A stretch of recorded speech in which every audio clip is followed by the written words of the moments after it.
ሴት ስትጀነጅን ግን በእርጋታ ነው ወይስ እንደዚሁ ነው? እኔ አሁን በጌታ ሆኜ እስካሁን አላወራሁም። ታውቃለህ፣ በጌታ እኮ ብዙ ያንተ ጅንጀና ሳይሆን ጸሎት ነው ወደ ቤት የሚያመጣት። ወደ ላይ ጠይቀህ ነው። ባለፈው እኮ ስትራመጂ ዳሌሽን አይቼ እኮ ባለፈው ላናገርሽ ፈልጌ አንዱ አጠገብሽ ነበር መሰለኝ። ስለፈራሁኝ ራኩኝ። ውዴ እንዴት ነሽ? ሁሉ ሰላም ነው ወይ? ስልክ ቁጥርሽን ብትሰጪኝ ምን ይመስልሻል? ደግሞ ተገናኝተን ሻይ ቡና እንበል እንጂ ምንድን ነው አንቺ አንድ ቀን ተገናኝተን አናወራም እንዴ? አረብናሽ እንደዛ ምትለው ወይስ እየፈጠነ እያወራ ነው? ጋይዝ አይ በጴንጤ እንደዚህ ጴንጤ ጸጉርሽ፣ እንጥልሽ፣ አገጭሽ፣ ዳሌሽ ምናምን አይልም። ጴንጤ ጌታ በልብ ያክብዶሻል ሳስብሽ የሚታየኝ ምናምን ይልና ከዛ በፊት ግን ይጸልያል። በደንብ ይጸልይና መልካም ፈቃዱ ሆኖ ልቡ ሲያርፍበት ከዛ እንደዚህ ነው የምትሉት። የጌታ መንፈስ የጴንጤ ጋብቻ ጥያቄዎችን ልገረ የጌታ መንፈስ ያሳየኛል። በላሃት ይለኛል። አይ እሱ ልካል እሱም ልካ እሱን አይልም ጴንጤ በአውድማው እጅሽን የጌታ መንፈስ አሳይቶኛል እህቴ። እንደዛ ምትሉ እሱ እንዲህ ነው። ወንዝ ዳር እጄ ሰራርተሽ ምናምን አይ እንደዚህ አይነት ነገር የለም። ግን ምን መሰለህ፣ ለምሳሌ አሁን አንድ እህት ቦድ መጀመሪያ ጸልያለሁ። የእግዚአብሔር ፍቃድ ምንድን ነው የሚለውን የእግዚአብሔር ፍቃድ መጽሐፍ ቅዱስ ልብን ደስ የሚያሰኝ ነው የሚለው። ልቤ ደስ ካሰኘ ካረጋት እጄ ጠይቃታለሁ መንፈስ በጨዋ ደንብ። ከዛ ቀጣዩን ደግሞ በቤተክርስቲያን ዲሲፕሊን በመንፈሳዊ ህይወት መመሪያ መሰረት እናስኬዳለን። ለማንኛውም ቴዲ እንኳን ደህና መጣ። አሁን ከጀመርክ አይቀር እሺ፣ መተናል ታፕ እያደረጋችሁ እሺ። እንዳልክ ለኔ ምንድን ያለ እኔ ለአንተ ነፍ ነገር ነው የምናወራው። እያወራን ዛሬ ብዙ ነገር ነው የምናወራው፣ ብዙ ነገር የምንጫወተው። ቴዲ ጋዜጠኛ ባይሆን ምን ይሆን ነበረ? አታጭር ጥያቄ ነው። መጀመሪያ ኳስ ተጫዋች ነው። ኳስ ተጫዋች ምን ጥያቄ ያለው? አሁንም ኳስ ተጫዋች ነው የሚሆኑ በሄድ ጮታ። ኳስ የማን ደጋፊ ነህ? ከውጭ የማን ደጋፊ ነህ? አርሰን ቫንገር ለቀው እስኪወጡ ድረስ የአርሰናል ከእንግሊዝ የአርሰናል ደጋፊ ነኝ።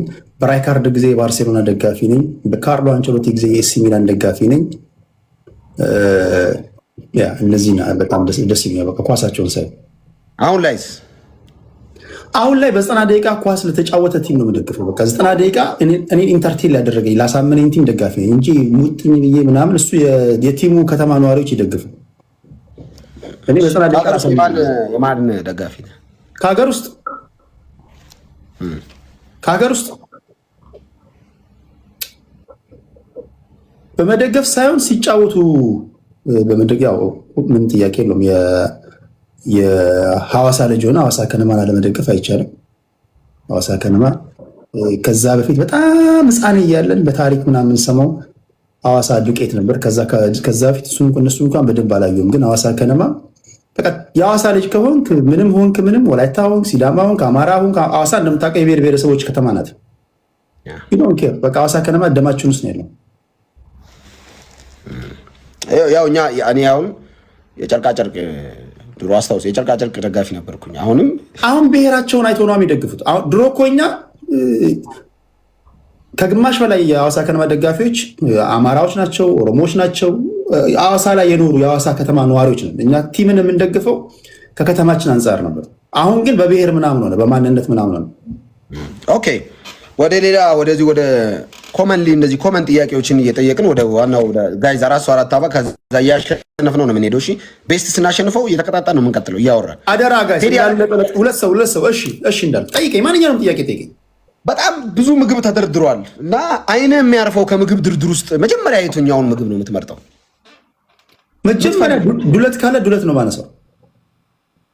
የዱለት አድናቂ ነህ? አይዶን ጌር ጠዋት ሆነ ከሰዓት ሆነ ማታ ሆነ ዱለት ወዳለው። ይሄ ደግሞ ሰው እሺ ከምግብ ዝርዝር ውስጥ ባይኖር በቃ ማለት ምን ይሰራል የምትለው ምግብ? አንዴ ወንድሜ ታላቅ ወንድሜ ነው እኔ መጀመሪያ ዩኒቨርሲቲ ወጥቼ መጀመሪያ ደሞዜን ስቀበል ይሰማ ይሆናል አሁን ይስቃል።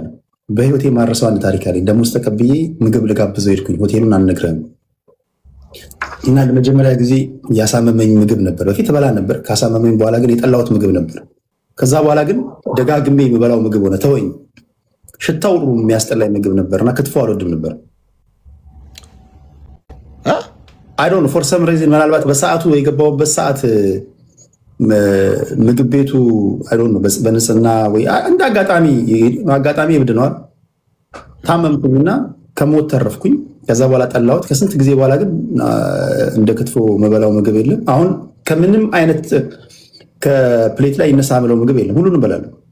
ሁሉንም ትበላለህ። እሺ ጋይዝ እንደምናሸንፈው ካሸነፍ ነው እየቆጠርን ቤስት ኦፍ 3 እንደምንቀጣው እየታመነ ነው። 4000 ነው እየመራሁት ነው። አረ ቤተሰብ እንደ በጆካ ይዞኝ እንደ ወደ ኋላ ቀርተናል።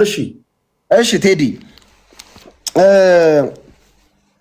አሁን የኢትዮጵያ ሕዝብ ከሚጠቀማቸው የሶሻል ሚዲያ ፕላትፎርሞች ውስጥ የኢትዮጵያን ሕዝብ ፍንትው አድርጎ ያሳየ ፕላትፎርም ማንነቱ ይሄ ነው ብለን ዲፋይን ለማድረግ እስኪዳዳን ድረስ ፍንትው አድርጎ የኢትዮጵያን ሕዝብ ማንነት ሊያሳይ የሞከረ ፕላትፎርም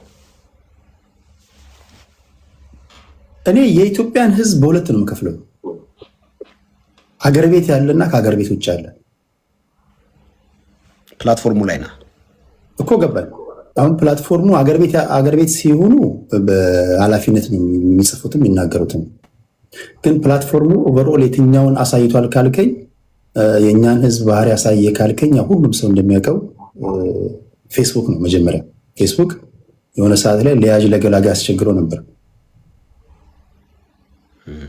መጀመሪያ በቃ ትክክለኛ ባህሪያችንን ያሳየው ብዬ ማስበው ፌስቡክ ነው። ነገር ግን ትላለህ የጠበቁት ነው። ብዙ ሰው ቲክቶክ ነው የሚለው እንጂ ፌስቡክ ላይ ነው ቲፒካሊ ወረደ የምታውቀው። እሺ ኢትዮጵያ ውስጥ ካሉ ባለስልጣናት አሁን ላይ ሶስቱን የማግኘት እድል ቢኖር ማንን ብታገኝ ደስ ይላል? ከጠቅላይ ሚኒስትሩ ጋር በጣም በቅርቡ የአንድ ለአንድ ኢንተርቪው ማድረግ ይመስለኛል። ያርግልህ። ከዲያስፖራዎች ጥያቄ ሰብስቤ ዝም ብሎ የተወለዱ የታደጉ ምናምን ሳይሆን ሊፈቀድ ከሆነ ግልጽ በቃ የሰጡኝን ጥያቄ ሰብስቤ አንድም ሳላስቀር አንድ ለአንድ ከእሳቸው ጋር በገናኝ ደስ ይለኛል። 3 ባለስልጣን ያልክኛል። 3 ስልጣን ላይ ካሉ ያልከኝ፣ ከተቃዋሚ ያልከኝ ስልጣን ላይ ካሉ ስልጣን ላይ ካሉ ከጠቅላይ ሚኒስትሩ ውጪ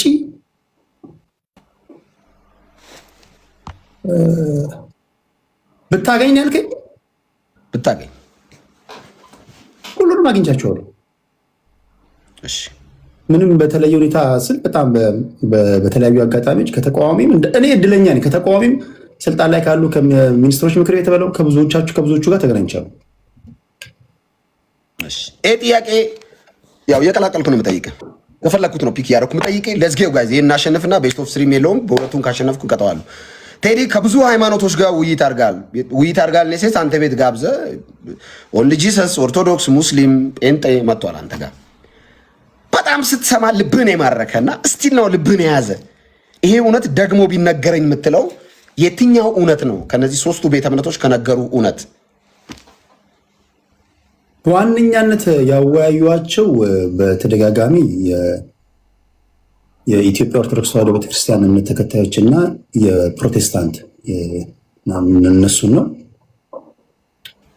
ሁለቱም የየራሳቸው እውነት አላቸው። ይሄኛው ነው ምለው ነገር የለም። ግን ካየሁት ኤክሰፕት ከአንዱ በስተቀር በትህትና ወይም ደግሞ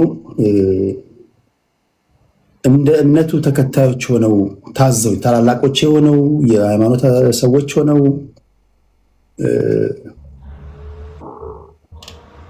ከማየው ከስነ ምግባር ማን ማረከ ብትልኝ ምንም ይሄ መሽንገላ አይደለም፣ ምን አይደለም። የኢትዮጵያ ኦርቶዶክስ ተዋሕዶ ቤተክርስቲያን አስተማሪዎች በጣም ብዙ ጊዜ ተናግሬያለሁ። በጣም ከባዱን ነገር ማንም ሊያስበው የማይችለውን ነገር ቀላል እንዲሆንልኝ አድርገውኛል ብዬ አስባለሁ። እሺ አሁን እኔ ስለ ሰባኪዎች ዲሲፕሊንና የጸባይ ማረሚያ ማሻሻያ አይደለም የጠየቅኩ እውነታቸው የትኛው ነው? ወደ መንፈሳዊ ዓለም ሁለቱም የራሳቸው እውነት አላቸው። ሁለቱም እውነታቸው የራሳቸው እውነት አላቸው። ልብህን የያዘው እውነት የቱ ነው እንጂ የሰዎችን ባህሪ ንገረኝ አላልኩም። ልብህን የያዘው እውነት ትምህርት እነግርሃለሁ። አሁን ለጊዜው ስላልመረጥኩኝ ከኢትዮጵያ ኦርቶዶክስ ተዋሕዶ ቤተክርስቲያን በጣም የሚገርም እውነት አይቻልም። ሽንገላ ምናምን ሳይሆን የሚገርም እውነት አስተምሮ አይቻለሁ። ከፕሮቴስታንት እምነት ተከታዮች የሚገርም አስተምሮ አይቻለሁ። እሺ በጣም የሚገርም። ስለዚህ ወደፊት ሃይማኖቴን ስወስን ደግሞ ይፋ አድርጋለሁ። እሺ ቴዲ በምትናገረው ሀገሪቱን በተመለከተ ወቅታዊ ጉዳዮች ላይ በምትሰጠው አስተያየትና ሁነቶቹን በተመለከተ በምትሰነዝረው አንዳንድ ንግሮች የብልጽግና ካድሬ ነው እያለ ሩመር ወሬ ሰምቻለሁ። ትታማለህ ቴዲ? ሀሜቱ አንተን ይገልጣል። የብልጽግና ደጋፊ ነህ? እኔ ማንም ደጋፊ አይደለሁም። እንደ አንድ የሚዲያ ሰው አሁን የተለመደው ነገር መሰለህ፣ ከሀገር ሰው ሲወጣ የሚዲያ ሰው ጭልጥ ብሎ የሆነ ጎራ ይቀላቀልና የዛ ልሳን ይሆናል። ጋዜጠኝነቱን የሚዲያ ስራውን ይተውና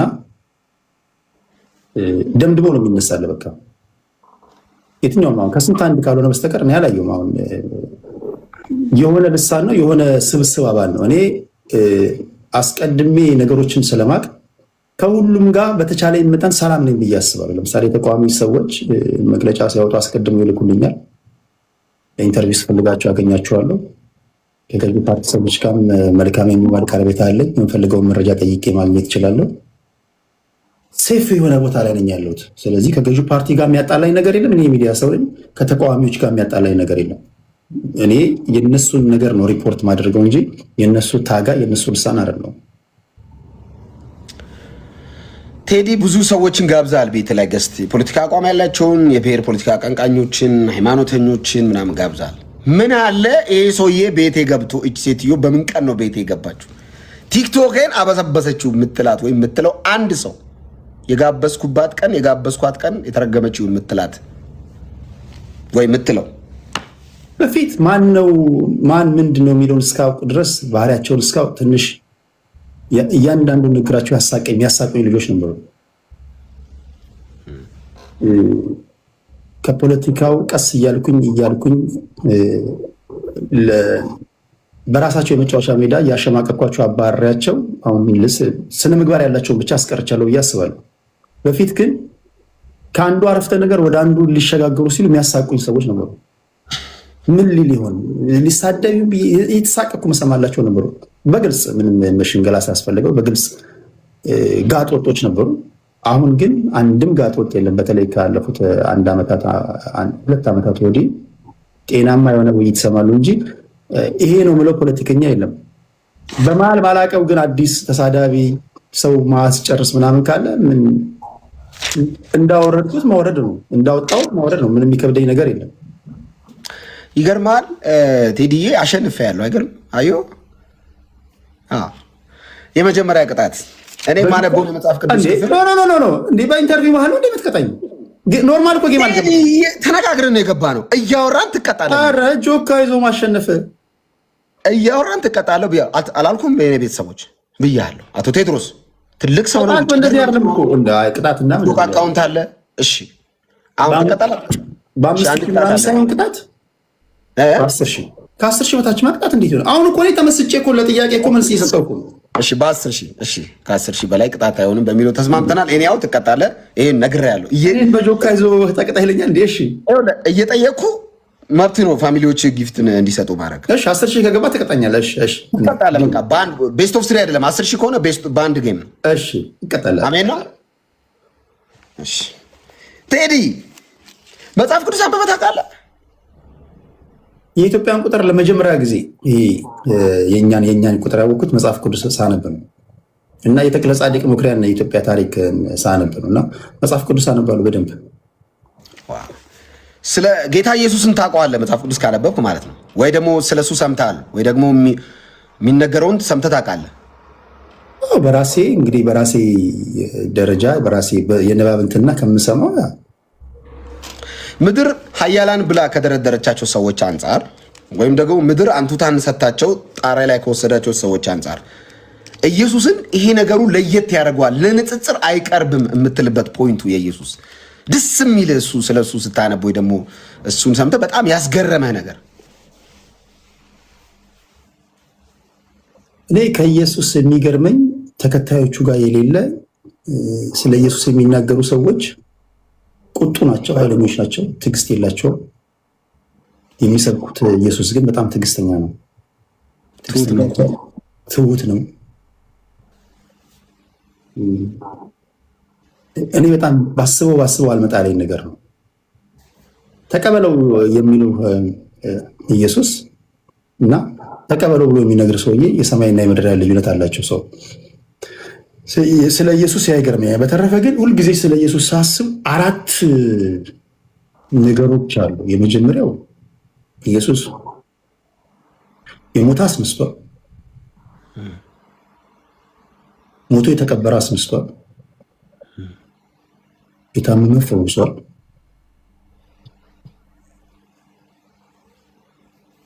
ኢየሱስ ክርስቶስ ዱዳ እንዲናገር አድርጓል። አጋንንት በስሙ ይወጣል፣ ሽባ በስሙ ይተረተራል፣ ይድናል።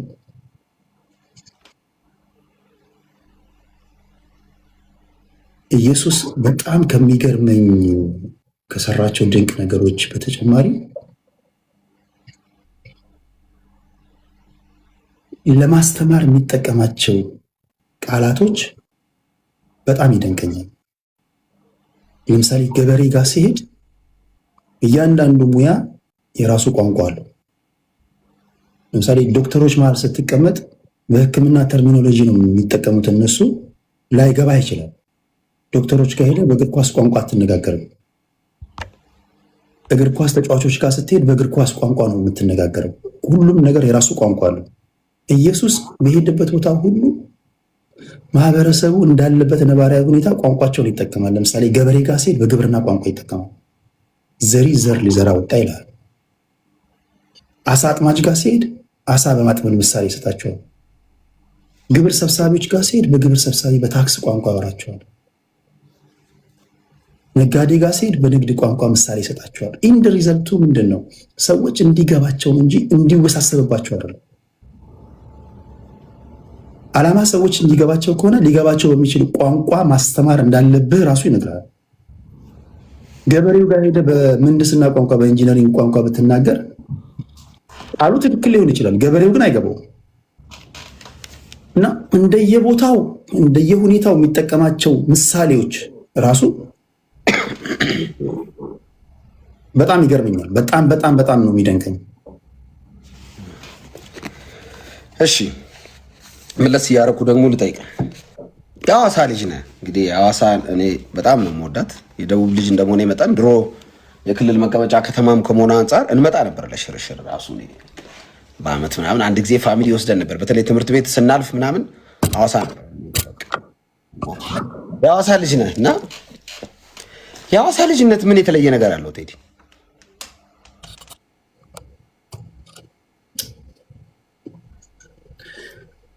ሐዋሳ ልጅ ስትሆን አይ ቲንክ ሐዋሳ አሁን ያለሁበት ለምሳሌ ከተማ ከቶሮንቶ ሞስት ዳይቨርስ ሲቲ የሚባል ዳይቨርስ ከተለያዩ ዓለማት የመጡ ሰዎች የሚኖሩባት ናት።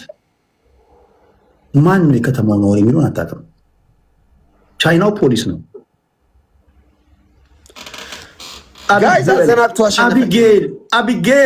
አቢጌል አሸነፈኝ። እንዲህ ሰርፕራይዝ ዳይሬክሽን ሰርፕራይዝ ያርግ አሸነፈኝ። አስር ሲኖ ቅጣት ብሎ አዘናጋኝ እና ሐዋሳ በጣም ዳይቨርስ ሲቲ ከመሆኑ የተነሳ ሁሉም አይነት ብሔር ብሔረሰቦችን ታገኛለህ ሐዋሳ ውስጥ። ወላይታው አለ፣ አማራው አለ፣ ኦሮሞ አለ፣ ሲዳሞ አለ እና አንደኛ እዛች ከተማ ብቻ በመኖር የሁሉንም ብሔር ብሔረሰቦች ባህሪ፣ አኗኗር፣ ሁሉ ነገር ታውቃለህ። ስለዚህ በተለይ ከብሔር ብሔረሰቦች ጋር የሚኖር ትውውቅ ኢዚ እንዲሆን የሚያደርግ ከተማ ነው ብዬ ነው የማስበው ሐዋሳ። ስለዚህ ለየት ያደርጋል። ለምሳሌ አዳማ ብትሄድ ሞስትሊ ሊኖሩ የሚችሉ የከተማ ነዋሪዎች የተለያዩ ስብጥር ቢሆንም ታውቃለህ። ሶዶ ብትሄድ ታውቃለህ። ገባህ አይደለም? መቀሌ ብትሄድ ታውቃለህ ማጆሪቲውን ሊሆን እንደሚችል፣ ወይ ባህር ዳር ወይ ወደ ጎንደር አካባቢ ብትሄድ ታውቃለህ። ሐዋሳ ግን ስትመጣ ኢትዮጵያ ውስጥ ያሉ ብሔር ብሔረሰቦች በሙሉ ያሉባት ከተማ ናት። እኔ ሐዋሳ በጣም ነው የምወዳት። በጣም ከምወዳቸው ከተሞች ሁለተኛዋ ከተማ ነች ሐዋሳ ለኔ። አንደኛዋ ምንድን ናት? ምኖርባት አዲስ አበባን በጣም ነው የምወዳት። ባይዘው በጣም ነው አዲስ አበባን የምወደው። ደስ ይለኛል በጣም በጣም። ጋይዝ ቴዲ አሸንፎኛል። መቅጣት ስትችል ንገረኝ፣ እቀጣለሁ በለኝ። ቅጣት ላስመርጥ አሁን ወይስ እሺ በ10 ሺህ ነው ቅጣት። ጋይስ ታብታብ አድርጉ። የመጀመሪያው አንድ ሙዚቃ በፈለከው ቋንቋ ትዘፍንልኛለህ። ማን ምርጫ ሰጣለሁ። ትቀበላለህ ወይ አትቀበልም? አንተ እግዚአብሔር ገስጽ። ቀጣይ ሌላ ከዚህ ይሄን ከአማራጭ ውስጥ አውጣ። ቅጣት እኮ ማለት የምትፈልገውን እንድታደርግ ሳይሆን ማትፈልገውን እንድታደርግ ነው አይደል? ቅጣት አይኔ ቤንቴ ነኛ። እሺ ስለዚህ እኔ ምርጫ አስቀምጥልሃለሁ። ጋይስ ቅጣት በ10 ሺህ ነው። 3 አበባ ከዛ ትሪፕል። ቀጥልሽ። አንደኛው በኦሮምኛ ትችላለህ? አፋን ኦሮሞ ፐርፌክት አይደለሁም ወይ አብጌል 3 አበባ። እሺ እኔ ከቀጣይ በኦሮምኛ ዘፍንልሃለሁ ከፈለክ አንድ ከቻልክ ትዘፍናለህ። ሁለተኛ ዘፈን ውጣ። እኔ አልቀጣም። ዘፈን ጴንጤ ነኝ ቴዲ። ለምን እንደምታናድደኝ? ምርጫ ነው እኮ መሰለህ። እሺ አቢጉዬ ሁለተኛ ቋንቋ ትናገራለህ በደንብ? አዎ። ሌላ አንድ ሰው አንድ አበባ። እሺ በወላይትኛ ትሸልላለህ? ሽለላ የለም። እኔ ከመንፈሳዊ ህይወቴ ጋር የሚሄድ ጥያቄ ጠይቀኝ። ሽለላ በወላይትኛ እኔ እንዳልካቸው ዘነበ ምናምን ያል ሽለላ ልስበክ። በወላይትኛ ስለ ኢየሱስ ላውራ። ለምን እንደምታበሳጨኝ? እሱማ አንተ የምትፈልገው ካደረግኩልህ ምኑን ቅጣት ሆነ እኮ አሻሽለ። አሁን አንተ ሶስቱ ምን ሽለላ በወላይትኛ ሽለላውን ተው። አሁን እኔ ወንጌል ነው የምሸልልበት። አንተ የምትፈልገውን ከሰጠውማ ምኑን ቅጣት ሆነ ታዲያ?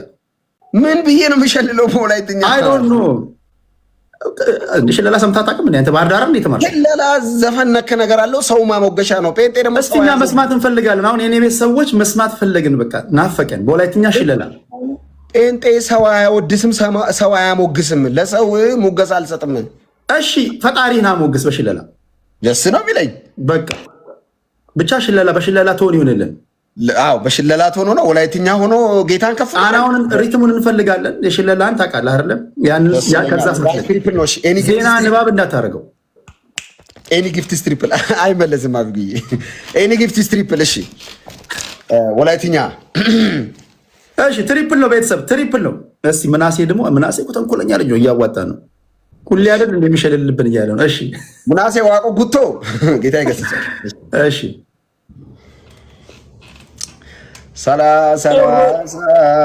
ሰልዋሳ መዳጦ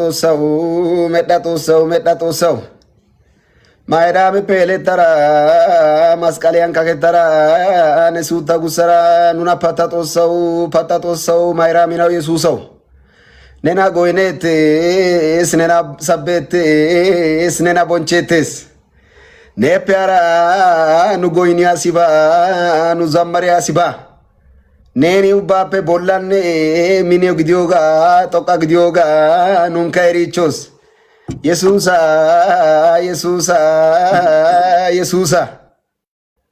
ተሸምፒያኔ ዮጎይናውሱ ተሸምፒያኔና ሰባውሱ ተሸምፒያኔና ጦቆጋውስ የሱሳ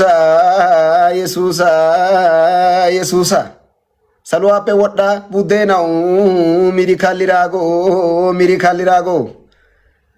በቃ ኢየሱስ ጌታ። ሽለላ እኮ ለቅሶ አረከው። እግዚአብሔር ይገስጽ። ሽለላ እኮ ገና ከዚህ በላይ እኔ እኮ እንዴ ተው እንጂ። እሺ ይሁንልህ፣ ብቻ ግን አልተዋጠልንም። ለቅሶ አረከው። አንተ እንዲዋጥልህ ልበርዘው ምን ላድርግልህ? እሺ አንተ አልተዋጠልህም እና እኛ እሺ ጋይስ ኤቭሪባዲ ታፕ ዲስ ሂር ዊ ጎ። አረ ቤተሰብ 10 ሺህ ገባ። ቴዲ መከባበር ያለብን ይመስለኛል። ይቅርታ በጣም ይሄን ስላልኩ፣ ብንከባበር ደስ ይለኛል በጣም። የመጀመሪያ ቅጣት እሺ 15 ጊዜ እጅን ከፍ አድርገህ ወይም ደግሞ 5 ጊዜ እጅን ከፍ አድርገህ እንደው 5 ጊዜ ኢየሱስ ጌታ ነው ትላለህ። አብጊዬ ቴንክ ዩ ሶ ማች። አንድ ሁለተኛ ቅጣት መጽሐፍ ቅዱስ እኔ ማነበውን ክፍል ከኔ ተከትለ ትለዋለህ። ሁለት ሶስተኛ አንድ የምትወደውን ሰምተህ ከድሮ የሰማውን የጴንጤ መዝሙር ትዘምርልኛል።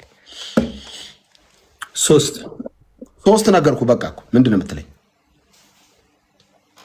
አንድ ልዘምርልህ መዝሙር የጴንጤ መዝሙር። እሺ በጣም ስሙት። በጣም የቆየ ነው። የማን ነው? እኔ ሰርች ያልኩኝ በጣም የቆዩትን ነው የምሰማው። እስቲ ዘምር የጴንጤ መዝሙር የደረጀ ሙላት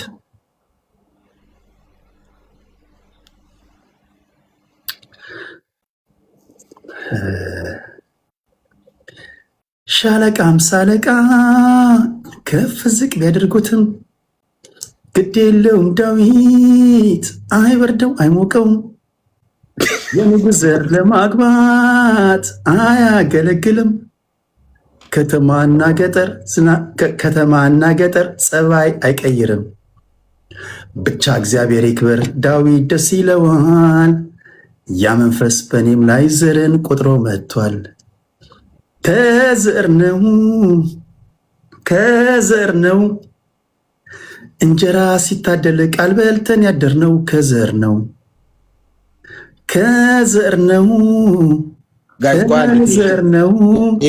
ቆይ አንዴ አታውቀው ማይ ጴንጤ ፒፕል ቆይ እንዴ እዚህ ጋር የተከበሩ ጴንጤዎች አሉ እኮ የተወደዳችሁ ጴንጤዎች ይሄ መዝሙር ነው እንዲዘምር እናንተ የምትፈልጉት ምንድነው እንዲዘምር የምትፈልጉት አቆ ልክ ኦኬ እሺ እኔ የመጀመሪያ ነው ካንተ ሰማ ደረጀ ሙላት ነው የመጀመሪያ ነው ካንተ ሰማ ግን ሌላ ዘምር እያሉ ነው ሌላ ይዘምርልን ሌላ ደግሞ ይዘምርልን 3 አባ ቅጣት በ10 ሺህ ነው ሌትስ ጎ መዝሙር ነው አይደል ያልከኝ መዝሙር ከመዝሙር ታበላልጣላችሁ እንዴ እኛ እናበላልጥም ግን ደግሞ ሌላም ዘምርልን ሌላ ማለት ምን ማለት ነው ነው ሌላ ደግሞ የምታውቀው አንድ ሚሞሪ ያለ ጭንቅላት ላይ ደግሞ አንድ ዘምርልን ይሄ ዘምራል ተባረክ ጌታ ዘመን ይባርክ እንዴ በዚህ መዝሙርም እኮ እግዚአብሔር ነው የሚወደሰው እኮ እኔ ምንም ሌላ ፖለቲካ አላወራውም ቀጥታ ነው የጠየቅኩ በጣም ደስ ብሎናል ማለት ነው በዚህ መዝሙር እግዚአብሔር አይወደስም ሌላ ቀይር ማለት ዘፈን እኮ አይደለም በዚህ መዝሙር እግዚአብሔር አይወደስም ሌላ ቀይር የሚል ቶን ካፌ ወጥቷል አልወጣም ሰማሰብ በዛኝ ነው አይ ላቀሳስረ ብዬ ነው ከሰማይ ቤት ጋር አታቀሳስረኝም እኔ ጴንጤ ስለሆንኩ መንፈሳዊ ዓለም ቴክኒካሊ እንዴት መኖር እንዳለብን በደንብ የምናቀዝቦች ነን እስቲ የምትወደውን የሆነ መዝሙር ጋይስ ትሪፕል ነው 10 ሺህ እንግባ በ3 ነው የሚባዛው ሌትስ ጎ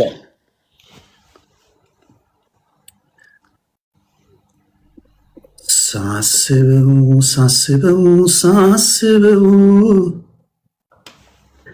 የአምላኬን ቸርነት ምሕረቱን ዘምር ያሰኘኛል እንደገና በዋዛ የሚታለፍ መቾንና አላየውም እኔስ እንደ ዘበት የማይገባኝን ክብር አግኝቻለሁ ደግሜ ቸር ነህ ብለህ አባቴ ብለህ ቃላት ሳጥቼ እንጂ ይሄ ሁሉ ሲያንስ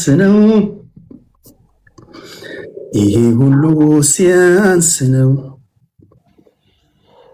ሞገስ ያገኘሁት አንተን አግኝቼ ነው ኢየሱሴ የሰላሜ ምክንያት መሆንህን ታውቀዋለች ነፍሴ የሰላሜ ምክንያት መሆንህን ታውቀዋለች ነፍሴ ልቀኝልህ እኔ ብትወደኝ አይደሎይ ሰው መሆኔ ሰው ሁሉ ሲሸሸኝ አሰብከኛ አልጠፋሁም እኔ እንደዛ ደስ የሚል መዝሙር የማን መዝሙር ነው ቴዎድሮስ ታደሰ መሰለኝ ዋው ቴዎድሮስ ታደሰ ማለት እኔ ማነኝ ማን ነበርኩኝ ታናሻር ታማኝ አድርገህ ቆጥረኸኝ በቤት የሾምከኝ ራሴን አውቀዋለሁ ታናሹን ሰው አንተ ነህ ያሰብከኝ ራሴን አውቀዋለሁ ታናሹን ሰው አንተ ነህ ያሰብከኝ አታውቁም የመዝሙር ተባረክ ቴዲ በጣም ደስ ብሎናል አሁንም ልቀጣህ ነው ባይዘው አይገርምም ኧረ በስመ ይሄ ቅድሙ ነው እኮ አልጀመርንም እኮ ምን 10 ሰከንድ አቋታይም እንዴ ኧረ አልጀመርንም ምንድነው የምታወራው ነው ጀምረናል ሁለተኛ ነው ቴዲ ነው አልዋሸሁም ጌታ ፊት ይኸው ሁለተኛ ነው እየቀጣው እኮ ማይ ፋሚሊ ሄዷል ሁለተኛ ቅጣት ኧረ እዛ እየረበረቡኝ ነው ስዘምርላ ደጋግሜ እንድዘምር ነው የሚያስቀጥሉ። የመጀመሪያ ቅጣት ጋይስ፣ ከዛ ቅጣት ጻፉልኝ። እሺ አብዩዬ ዴቪዬ ቴንክ ዩ ሶ ማች ምረት የኔ አባት። እሺ የመጀመሪያ ቅጣት የጴንጤዎች ኳሊቲ የምትላቸውን 3 ነገሮች ትነግረኛለህ። ኳሊቲያቸው የምትላቸው። ሁለተኛ ቅጣት የእግዚአብሔር ቃል አነባለው። እችን ነገር መቼም አልተውም። የእግዚአብሔር ቃል አነባለው። እኔ ማነበውን የእግዚአብሔር ቃል ከኔ ተከትለ ትለዋል። ኖ ቴድሮስ ታደሰ ሳይሆን ቴዲ ታደሰ ነው ዘፋኙ። ሶስተኛ ቅጣት። እሺ ሶስተኛው ምንድን ነው? ሶስተኛ ቅጣት ልነግርህ ነው። ሶስተኛ ቅጣት ኢየሱስ ብለህ እዚህ ግንባር ላይ ትጽፋለህ። አንደኛ ምንድን ነው? አንደኛ የጴንጤዎች ኳሊቲ የምትላቸውን በጣም በቃ ይሄ ነገራቸው ይገርመኛል የምትላቸውን 3 ነገሮች ትነግረኛል። ሁለተኛ የመጽሐፍ ቅዱስ ቃል አነባለው፣ እሱን ከኔ ተከትለ ትላታለህ ቃል በቃል። 3 ነገርኩህ እኮ ኢየሱስ ብለህ ግንባር ላይ ትጽፋለህ። ቲዲ የቀጠሩት ነው። የመጀመሪያው ኢየሱስ ብለህ ግንባር ላይ መጻፍ ከአንተ ምንም አይነት ማብራሪያ ትንታኔ አልፈልግም። 3ቱም ቀላል ነው። ስለዚህ ምን ላድርግ መሰለህ? ምን ላድርግ አሁን? እኔ መምረጥ ነው እንጂ የቸገረኝ አለመቀጣት አይደለም። አሁን የቸገረኝ መምረጥ ነው። ስለዚህ ደስ ያለን የእግዚአብሔር ቃል አንብብ፣ እኔ ከአንተ ተከትዬ እላለሁ። ሃሌሉያ! ኢየሱስ ጌታ ነው። የእግዚአብሔር ቃል ሳነብ ለምን እንደሆነ አላውቅም። 4 ፔጅ እንዳታስብለኝ ግን እግዚአብሔር ቃል ነው። ለምን 380 ፔጅ አይሆንም? ዝም ብለህ ትላለህ። ጤና ያለውም እንዴ? ሻይ 4 ፔጅ እግዚአብሔር ቃል ነው። እግዚአብሔር ቃል ነው። ጋይ 3 አባ እናሸንፈዋለን። አሁንም ዊጋር ጋር አረ ቤተሰብ 3 ሰው እንዴ ፈዘዝን እኮ ጆካ ተያዝን እኮ ምንድን ነው? ፊልጵስዩስ ምዕራፍ 2 ከቁጥር 9 ጀምሮ ያለውን እስከ ተወሰነ ክፍል አነብልሃለሁ። አቶ ቴድሮስ ድምፅን ከፍ አድርገህ እኔ የምለውን ሕያውና ዘላለማዊ የሆነውን እግዚአብሔር ቃል ትላለህ። አሜን ነው። አሜን ነው እግዚአብሔር ሰው። ፊልጵስዩስ ምዕራፍ 2 ከቁጥር 5 በክርስቶስ ኢየሱስ የነበረ ይህ ሐሳብ በእናንተ ዘንድ ደግሞ ይሁን። በክርስቶስ ኢየሱስ የነበረ በእናንተ ዘንድ ደግሞ ይሁን። በደንብ ስማኝ ቴዲ፣ የእግዚአብሔር ቃል ነው። ቀልብን እዚህ ሰብስብ። በክርስቶስ ኢየሱስ የነበረ ይህ ሐሳብ በእናንተ ዘንድ ደግሞ ይሁን። በክርስቶስ የነበረ ይህ ሐሳብ በእናንተ ዘንድ ደግሞ ይሁን። በክርስቶስ ኢየሱስ የነበረ ይህ ሐሳብ በእናንተ ዘንድ ደግሞ ይሁን። በክርስቶስ ኢየሱስ የነበረ ይህ ሐሳብ በእናንተ ዘንድ ደግሞ ይሁን። ቴንክ ዩ። እርሱ በእግዚአብሔር መልክ ሲኖር ሳለ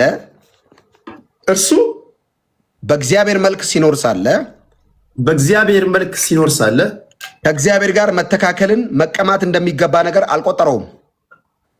ከእግዚአብሔር ጋር መተካከልን መቀማት እንደሚገባው ነገር አልቆጠረውም። ነገር ግን የባሪያን መልክ ይዞ በሰው ምሳሌ ሆኖ ራሱን ባዶ አደረገ። በምስሉም እንደ ሰው ተገኝቶ ራሱን አዋረደ። ለሞትም ይኸውም የመስቀል ሞት እንኳን ታዘዘ። በዚህ ምክንያት ደግሞ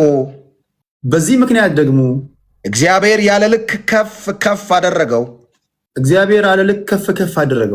ከስምም ሁሉ በላይ ያለውን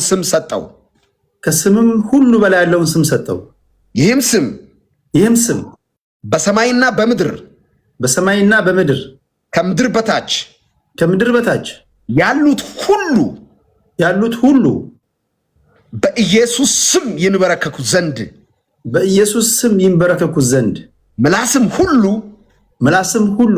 ለእግዚአብሔር አብ ክብር ኢየሱስ ክርስቶስ ጌታ እንደሆነ ይመሰክር ዘንድ ነው። ኢየሱስ ጌታ ነው። በል እስቲ አንዴ ኢየሱስ ጌታ ነው። ሃሌሉያ። ሳይ ደስ ነው ቢለኝ እኔ እግዚአብሔር ቃል ሳነብ። ለዝጊያው ጥያቄያችንን ደግሞ እያደረግን ከዛ ጨዋታችንን እንቀጥላለን። እሺ አቶ ቴድሮስ እንግዲህ በሀገረ ካናዳ ነው የምትኖረው። የኢትዮጵያን ዲያስፖራ በአጭር አማርኛ ገለጸው። የኢትዮጵያን ዲያስፖራ በአጭር አማርኛ አረጋ ገለጸል። በጣም የተከበሩ ሰዎች ያሉበት ምድራችን አይታቸው ማታውቃቸው ፍጹም ጋጠ ወጦች ያሉበት በኢየሱስ እሺ ብላት እንትን ይሉ የምናገሩ ማን እንፈራለን? በጣም የምታከብራቸው ሰዎች በጣም ሪስፔክት ልሰጣቸው የሚገቡ ሰዎች ያሉበት ከነዚህ ጋር አንድ ላይ ሆኜ እንዴት ሰው ተባልኩኝ ብለህ ራሱ በጣም የምታፍርባቸው አይነት ሰዎችም አሉበት። አይዶን ማን እንደሆነ አላውቅም። እዚህ ውስጥ ራሳቸው እየመረጡ ይሰዱ እኔ የምጠራውን ስም በጣም ለምድራቸው የሚጸልዩ ያሉበት፣ ለሀገራቸው ቀና ልብ ያላቸው፣ ለህዝባቸው ቀና ልብ ያላቸው ሰዎች ያሉበት፣ በተቃራኒ ደግሞ ለወጡበት ማህበረሰብ ኬር የሌላቸው ሰዎች ያሉበት፣ እነሱ ከበሉና ከጠጡ ሌላው ቢሞት እንደፈለገ ምንም ደንታ የሌላቸው ያሉበት። ስለዚህ የተለያየ አይነት ስብጥር ያለበት፣ ገንዘብ ሲጠየቁ የሚሰጡ ገንዘብ የሚዘርፉም ያሉበት የተለያየ አይነት ማህበረሰብ ነው ያለው። ምሁራን ያሉበት፣ ትምህርት ቤት ያለ ደም ያለበት።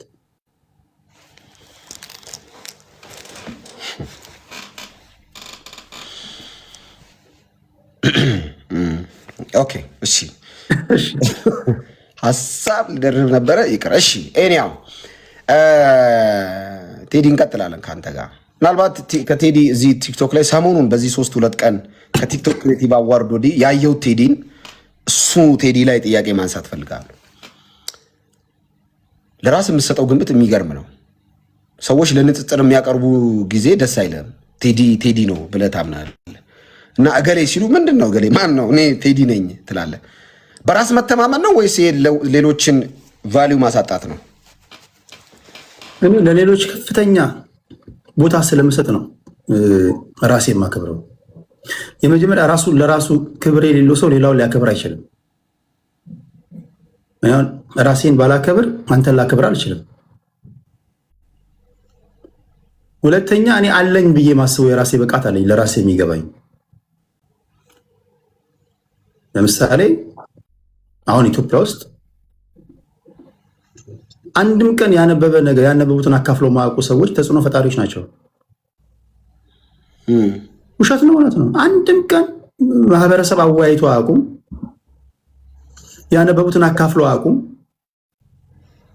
የሆነ ችግር ተፈጠረ ሲባል ህዝብ ሰብስበው ባላቸው ፕላትፎርም ውይይት ወይም ደግሞ አስተያየት ተቀብለው አያውቁም።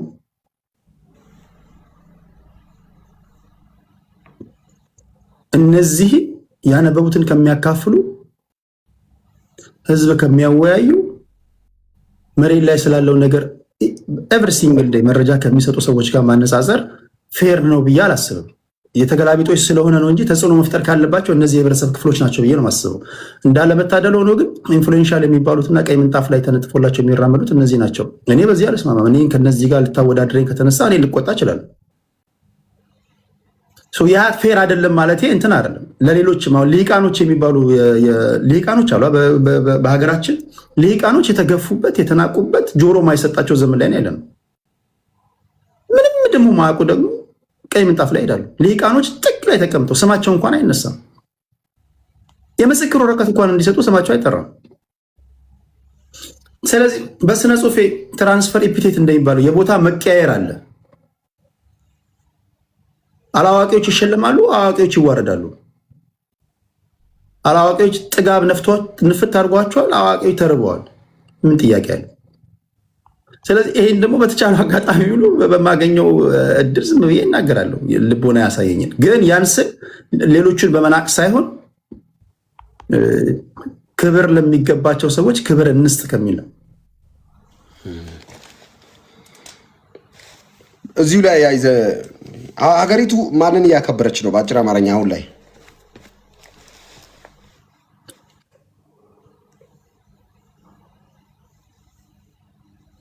ሀገሪቱ ሳይሆኑ የሆኑ ኢንተረስት ግሩፖች ሀገሪቱ ካልኩኝ ልሂቃኖችንም አብሮ መጨፍለጥ ነው የሚሆነው። የሆኑ ኢንተረስት ግሩፖች ግርግር ፈጣሪዎችን ወደ ላይ የሰቀሉበት ዘመን ላይ ያለ ነው። ተደፍቀናል ብዬ አስባለሁ። በጨዋ ቋንቋ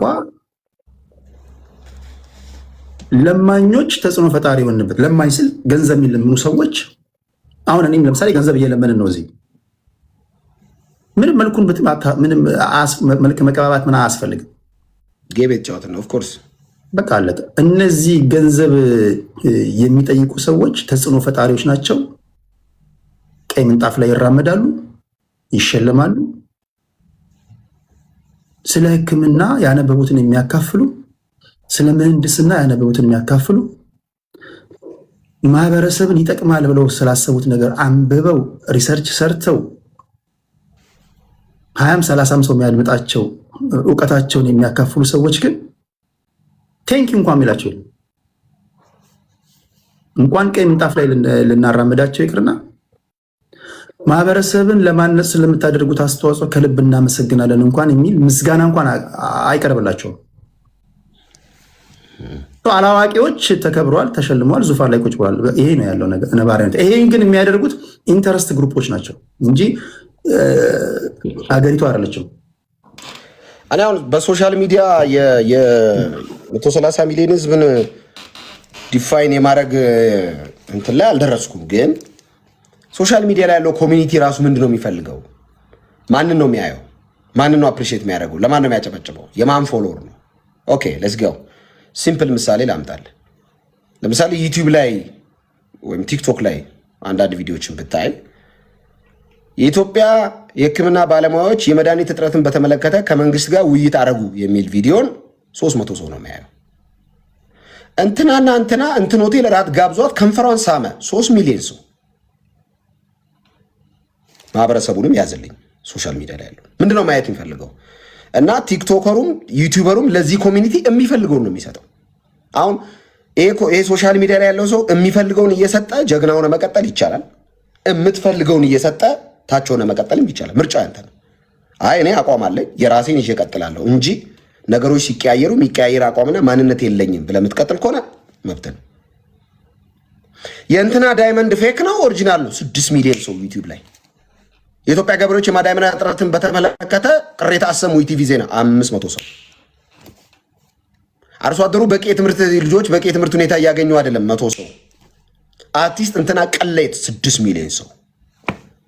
በእንትን ክልል በተነሳ ጦርነት ትምህርት ቤት እየሄዱ አይደለም አስፈላጊውን ርብርብ ማህበረሰቡ ያድርግ 250 ሰው። እንትና የሚባል ዲያስፖራ ጁስ ሲጠጣ እንትኑ ስትሮቨሪ እንትኑ አነቀው እና አሜሪካ ቀውጢ ተፈጠረ 8 ሚሊዮን ሰው። ማየት የምንፈልገው እንደ ማህበረሰብ ውድቀታችን ነው የሚያሳየው። አንደኛ እየሰጡን ነው። እየሰጡንን ሁሉ የምንቀበል ከሆነ ደግሞ ጉድጓድ ነን ማለት ነው። ስለዚህ ጉድጓድ ብቻ ነው የሰጠውን የሚቀበል። ስለዚህ ለምንሰማውና ለምናየው ነገር መጠንቀቅ አለብን። መጽሐፉም ባይዞ መጽሐፍ ታላቁ መጽሐፍ ቅዱስም ይሄንን ነው የሚለው። ለምትሰሙት ነገር ተጠበቁ ነው የሚለው። ተጠንቀቁ። ምክንያቱም ይሄ ከተበረዘ ትሄድ የተበረዘ ነው ባይዞ። ይሄ እኮ አጋንንት አይደለም ካራክተር ነው እንትን የሚለው። አሁን አንዳንድ ጊዜ ሁሉን ነገር መንፈሳዊ ዓለም ላይ ለምሳሌ ቴዲ ሁሉም ነገር በኢየሱስም ብላ አታስወጣው። ካራክተር በትምህርት ነው የሚወጣው። ሌብነት መንፈስ አትልም። የእግዚአብሔር ቃል ቆርጦ ይጥለዋል። ቲቢት ውጣ አትልም። ስፒሪት አይደለም። ሁሉን በኢየሱስም እንደማትለው ሁሉ ኮሚኒቲው እያንዳንዱን ነገር አሁን ብዙ ሰው ጠቋሚ ነው። በቃ ለእኔን ጨምሮ ጠቋሚ ነው። መንግስት ቢኖር መንግስት እንዲያርጉ መንግስት ነው የምንለው። ወደ ራስ አዙር ስትለው ነው የማይወደው። በአጭር አማርኛ ሶሻል ሚዲያ ላይ ያለ ኢትዮጵያ ህዝብ ዲፋይን አድርግ ስትለኝ የልቡን ስታወራ የሚያጨበጭብ ልብ ውስጥ ያለውን ክፉ ነገር ግን ችግሩን ስትነግርበት የሚያስጨበጭብበት ህዝብ ነው ያለው። እሴ እንዳልክዬ ዛሬ ልቤን ተናገርክ ይላል። ኦኬሽ ግን አንተም እኮ ግብር አከፍልም በለው እስቲ። ጥሩ መተመተ ይላል። ጥሩ መተመታ አበላሽ። ድሮ እኮ ጄቲቪ ላይ አይወድ ነበር ይላል። ለምን? የልቡን ነው ማውራው። መንግስት ነው ጨፈልቀው እንዲህ ነው ተቋማትን። አሁን ህዝቡም ችግር አለበት። ዜብራ እያየ አይሻገርም። ህዝቡም ችግር አለበት። እንደዚህ ያለ ሹፌር ችግር አለበት። አዲስ አበባ ላይ መሪ ያልቀየረው ሽማግሌ የለም። ሁለት ፀጉር ያበቀለው ሰውዬ ልክ መሪ ሲይዝ ተሳዳቢ ሆኗል ብለህ አንተም ስትለው አይ ጥሩ መተመተ ይላል። የሚፈልገውን እያወራህ መኖር ጀግና ሆኖ መቀጠል ይቻላል። አጭራ ግልጽና ቅድም ያልኩ ነው። የምትፈልገውን እያወራህ ከመንገዱ ወታል በሚመስል መልኩ መኖር ይቻላል። ጊዜ ሁላችንም ዳኝቶ ቁጭ ያደርገናል። ሚዛን ላይ የጊዜ ጉዳይ ነው። የትኛው ወንፊት ነው? የትኛው ረባ ያለው ነገር ይዟል? የትኛው ደግሞ ጊዜ ካርማ ያዝብ። እኔ ጊዜን በጣም ነው የማደንቀው። የጊዜ አድናቂ። ጊዜ ሁላችንንም ሰድሮ ቦታችንን ያስይዛል። የጊዜ ጉዳይ ነው እንጂ አሁን የምንላቸው ነገሮች ምናልባት ቅድም ካነሳው ጋር ግን አንድ ጥያቄ ልጠይቅ። አሁን እየገነኑ ካሉ ሰዎች አንጻር ቅድም ጠቅሳቸዋል። እነዚህ ሰዎች ናቸው የገነኑ። ምናልባት ተበልጧል ብለህ ታስባለህ? ተበልጠው ነው ብለህ ታስባለህ? አሁን የጠቀስካቸው አካላት ምሁራን ምናምን የምትላቸው አሁን ባለው ኢኮኖሚ የሶሻል ሚዲያ ወይ ደግሞ በሆነ ነገር ላይ የገነኑ ሰዎችና አሁን የጠቀስካቸው ምሁራን ምናምን ተበልጠው ነው ማለት እንችላለን? በቃ ጊዜው ነው ተበለጡ፣ ተመቱ የሚል ዴፊኒሽን የሚሰጡ ሰዎች አሉ።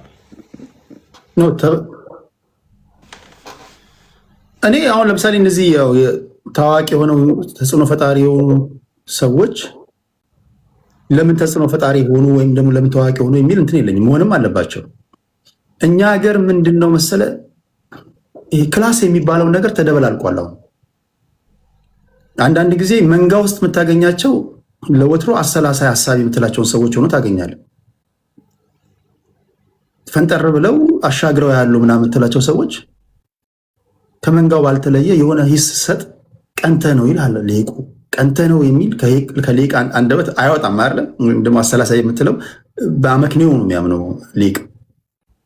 ለምሳሌ በሆነ ጉዳይ ላይ ውድድር አለ ከተባለ አናሊሲስ መስጠት አለበት። ማጆሪቲ በቲፎዞ ኦፒኒየን ሊደሮች ደፍቀውት ምናምን ሊሆን ይችላል። አሁን እንትኑ ጎራው ተደበላለቀ። የትኛው ነው አላዋቂ የምትለው የትኛው ነው አዋቂ የምትለው እሷ መደበላለቁ ለአንድ ሀገር አሳሳቢ ነው ብዬ አስባለሁ እኔ በግሌ። የተረፈ ግን እነዚህ ዘመኑ ያመጣው ነው። ለምሳሌ ሁላችንም ሶሻል ሚዲያ እንጠቀማለን። እኛም እኮ ሶሻል ሚዲያን እየተጠቀምን በተቻለ መጠን እንቀልዳለን፣ እንስቃለን ምናምን። ግን እነዚህ ልሂቅ የምትላቸው የህብረተሰብ ክፍሎች የተወሰኑትን በጣት የሚቆጠሩትን ቀሩ ከተባለ ክብሬ ምናምኔ ስታተሴ ምናምን ብለው ፈንጠር ብለው ተሸማቀው መቀመጥ አለባቸው ብዬ አላስብም። ፋይት ማድረግ አለባቸው። ፋይት ካላደረጉ በማይፈልጉት ነገር ይተዳደራሉ፣ ወይም ደግሞ የማይፈልጉት ነገር ይውጣቸዋል። ስለዚህ አሁን ያለው ነገር ምንድነው? የድምፅ መብዛት ስለበዛ ትክክል ነው ማለት አይደለም። አንድ ነገር ላይ አሁን ድምፅ በዛ፣ ህዝብ በማንኛውም ሰዓት ይሳሳታል። በነገር ላይ እንደውም ከዓለም ህዝቦች እንደኛ ህዝብ ሲሳሳት የኖረ ህዝብ የለም። በደንብ ይሳሳታል ህዝብ። ህዝብን ግን የሚያሳስቱት ግለሰቦች ናቸው። አሁን አንድ ከበደ የተባለ ሰውዬ ነገ ጠዋት ተነስቶ በአንድ ጀንበር ፌመስ ሊሆን ይችላል፣ ሳናቀው ማለት ነው። ካለ ዛሬ አይተው ማታውቀው ሰውዬ ከግራ ከቀኝ ይራገብና ስለሱ ትንታኔ እንድሰጥ ሊደረግ ይችላል። ይህን ሰውዬ ፐርፐዝሊ ኢንተረስት ግሩፖች አምጥተውት ሊሆን ይችላል፣ አላዋቂዎች አጀግኖት ሊሆን ይችላል። ሊቅ የምትላቸው የህብረተሰብ ክፍሎች ግን የሆነ ነገር መጣ ሲባል ፈንጠር ብለው ትንታኔ መስጠት አለባቸው። ቢሰደቡ ቢሸለሙ ይሄ የቴምፖን የያዩ እንትና ይቆጣል እንትና ይደሰታል ምናምን ብለው ሳይሆን ከራሳቸው ፕሪንስፕል አንጻር በመነሳት ማለት ነው። በመርህ ተነስተው ይሄ ነገር ትክክል ነው፣ ይሄ ነገር ኃይል ሊባል ይገባል፣ አይ ዶንት ኬር ተሰደበኝ አልሰደበኝ ብለው ማለት ነው። ገብቷል አይደለም? የራሳቸውን አስተያየት መስጠት አለመቻላቸው የማይፈልጉት ነገር ሲሆን ቁጭ ብለው እንዲያዩ ሆኗል ብዬ አስባለሁ። እና መበለጥ ነው ካልክም መበለጥ የተበለጡት በእውቀት ሳይሆን በሞብ በደቦ ጩኸት ተደፍቀዋል። የሚጮሁ እኮ አሉ፣ ግን ጩኸታቸው እንደ ሞብ እንደ ደቦ ገዝፎ መውጣት ስላልቻለ የተዋጡ የተሸነፉ ያስመስላል እንጂ የሚጮሁ አሉ እኮ አሁን የሚናገሩ ምናምን አሉ። የሆነ ነገር ሲሳት የሆነ ነገር መስመር ሲወጣ ይሄ ነገር ትክክል አይደለም የሚሉ አሉ። ግን እንዳለመታደሉ ነው አሁን ከነዚህ ከሊቃኖች ቁጥር በላይ የደቦ ድምፅ ስለበዛ ተዋጡ። የመዋጥ ነገር ነው። ስልክ የሳምሰንግ ነው የአይፎን አድናቂ ነው? በፊት ሳምሰንግ ነበር የሚይዘው። አሁን ሁለት አይፎን ያለኝ። ሁለቱም አይፎን ነው። እዚህ ጋር ዴስክቶፕም አይፎን ነው። ለመጨረሻ ጊዜ ሀገር ቤት የተደዋወልከው ከስንት ደቂቃ ወይ ከስንት ሰዓት በፊት ነው? ለመጀመሪያ ጊዜ ሀገር ቤት የተደዋወልኩት መጨረሻ ጊዜ አሁን ዛሬ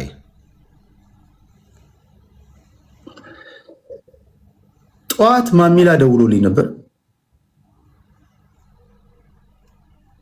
ከዛ ማስተር አብነት ደውሎልኝ ነበር።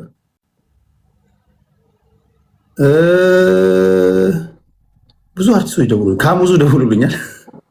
ኧረ እባክህ ካሙዙ ለመጨረሻ ጊዜ ያወራሁት ስልክ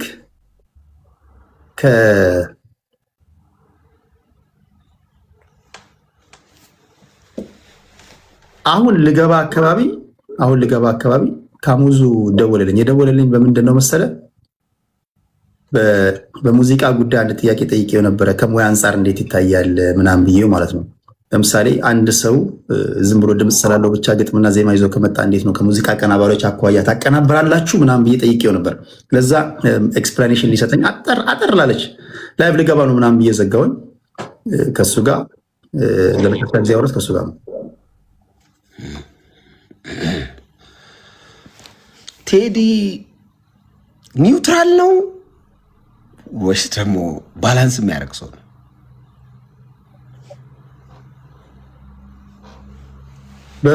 በፖለቲካዊ ውይይት በየትኛውም ስታንድ ላይ እኔ ኒውትራል ነኝ፣ ባላንስም አደርጋለሁ ብዬ አስባለሁ። ለምሳሌ ባላንስ ማደርገው አንድ አይነት ድምፅ ብቻ እንዳይሆን ፈልጋለሁ። አንድ አይነት ድምፅ ሲሆን ያመኛል። አሁን እዚህ ጋር 8 ሰው አማራ ፋኖ ደጋፊዎችን 8 መስማት አልችልም። 8 የሆነ ደጋፊ ስማ ብትለኝ ብትከፍለኝ አልሰማም። አንድ ላስገባ እችላለሁ ወይ 2። 8 የብልጽግና ደጋፊ 8 ፒኤልኤፍ ላስገባ አልችልም። ባላንስ አድርጋለሁ። ከዛ አንፃር ኢኮ ቻምበር እንዳይመስል።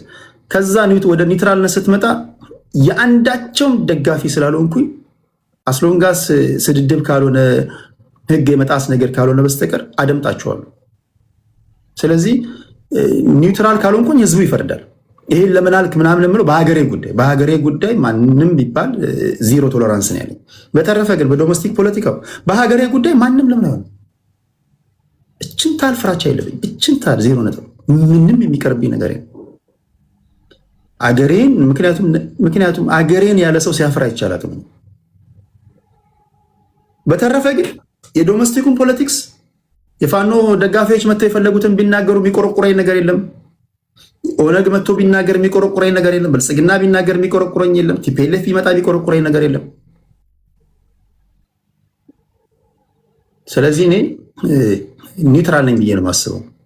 አንድ ጥያቄ ልጠይቅ ነበር፣ መለስክ። ከእንትን ጋር አያይዘህ መለስክልኝ። ምክንያቱም እኔ ብዙ ጊዜ አያለው ፖለቲካሊ ማትግባባቸው ነጥቦች ይኖራሉ። ብዙ የፖለቲካ ፓርቲ ደጋፊዎችን አስገብታል። አንተ ቤት ብዙ ሰው አይተናል። ብዙ መስመረ ሲያት እንደዚህ አይነት ሰው አለ እንደሚያስብሉ ዲሲፕሊን በደረሰበት ያልደረሱ ሰዎችን አይተናል። በጣም ጨዋ ሰዎች ተወያዮችን አይተናል። ኤክስትሪም ናሽናሊስቶችን አይተናል።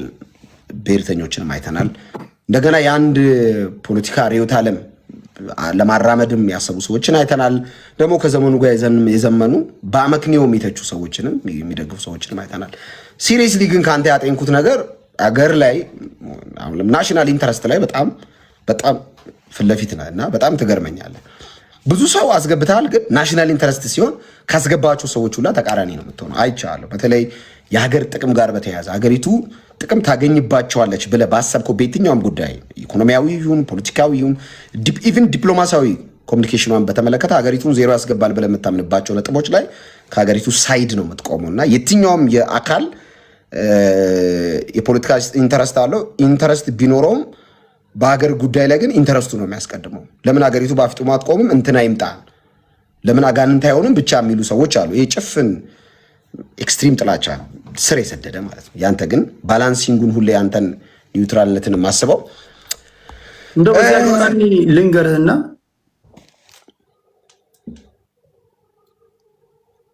ኢትዮጵያን የሚጠላ ሰው በዚህ አጋጣሚ መንገድ ላይ ሲያገኘኝ የራሱ ሰላም ባይለኝ ደስ ይለኛል።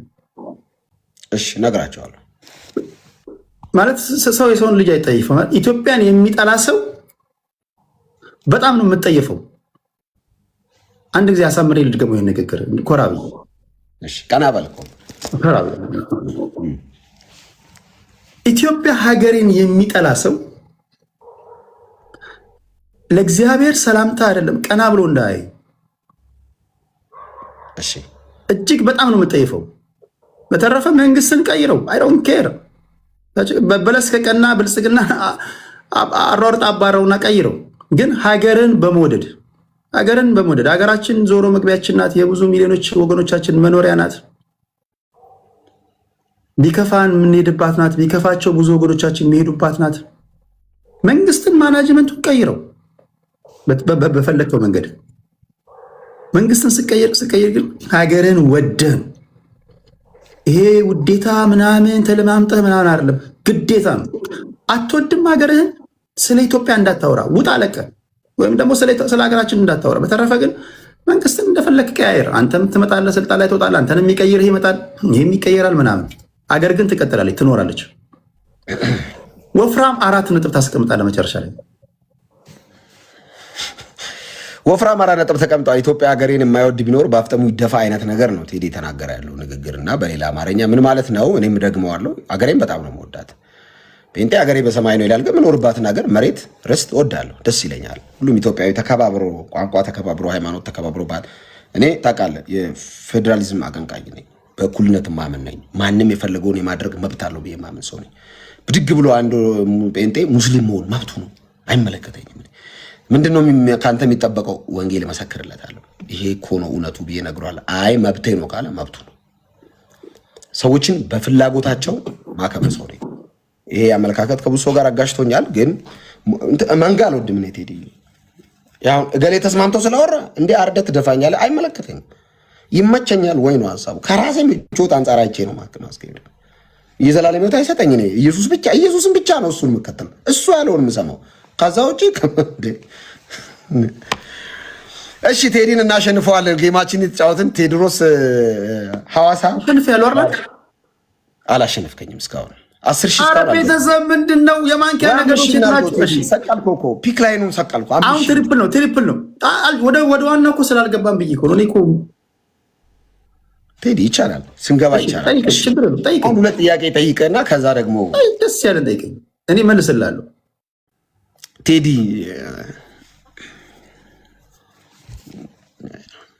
ጮኛ ወይ ሚስት ከእህቶች ጋር በተያያዘ ልብ ላይ ጌታ ከበዳት አለች። ይቅርታ አድርጉልኝ። እዚህ የምትገኙ 3 ምናምን ሴቶች እዚህ ውስጥ ያላችሁ ቴዲም በተለያየ መንገድ ማሰብ ፍላጎቱ ያላችሁ ቀይሆንሽ፣ ጠይሞንሽ፣ አውስትራሊያንሽ፣ አሜሪካ፣ ካናዳ፣ አውሮፓ፣ ደቡብ አፍሪካ፣ አረብ ሀገር፣ ኢትዮጵያ የትም የምትኖሪ ቀይሆንሽ፣ ጠይም፣ ወፍራም፣ ጥቁር፣ ቀጭን የትኛውን ብሔር አባሉኝ የትኛውን ሃይማኖት አባሉኝ ቴዲዬን እወደዋለሁ ለማለት ያሰብሽ ከዚህ ሰዓት ጀምሮ ተጠንቀቂ። ቴዲ እጮኛ አለው። ልክ ነኝ? 4 ነጥብ ልክ ነኝ ወይ? 4 ነጥብ ወፍራም 4 ነጥብ። ኢየሱስ ጌታ። እሺ እንዳይቀጥም ወፍራም 4 ነጥብ። እሺ ቴዲ በጣም በእውነት እኔ ከአንተ ጋር ደስ ብሎኝ ነው የማወራው። ለምን ደግሞ ከአንተ ጋር ደስ እንደሚለኝ ታውቃለህ? በነፃነት ነው የማወራው። አይ ቀጥሎ እንዲህ ሊሆን እያልኩ አሁን እንደ ድሮ አይደለሁ። አሁን ታውቃለህ ማንም ምን ብለኝ ወዲያው መልስ መስጠት አልችልም። አሁን የሆነ ሰው መቶ ቢሰድበኝ አላቅም እንዴ ብዬ መቀጠል ማልችልበት ቁመና ላይ ነኝ። ምክንያቱም ክርስትና ነው ማትኖረውን አትሰብከውማ። ሰው እየሞላች ግን ክርስቲያን ነኝ አይሰራም። የክርስትና ዲሲፕሊን ላይ ለመኖር የሞከርኩ ነው። በተቻለ መጠን ጌታ እየረዳኝ ነው። ደግሞ ወደዛ ወደ ማደግ አይደል ጳውሎስ ወደ ፍጽምና እንሄዳለን ነው የሚለው፣ እናድጋለን ነው የሚለው። ክርስትና እድገት ነው። አሁን እኔ ልጅ አለኝ ታውቃለህ ቴዲ፣ ወንድ ልጅ አለኝ 3 ዓመቱ ነው። ዳይፐር ምናምን ይጠቀማል ሲመጣ ከኔ ጋር ስለሚተኛ።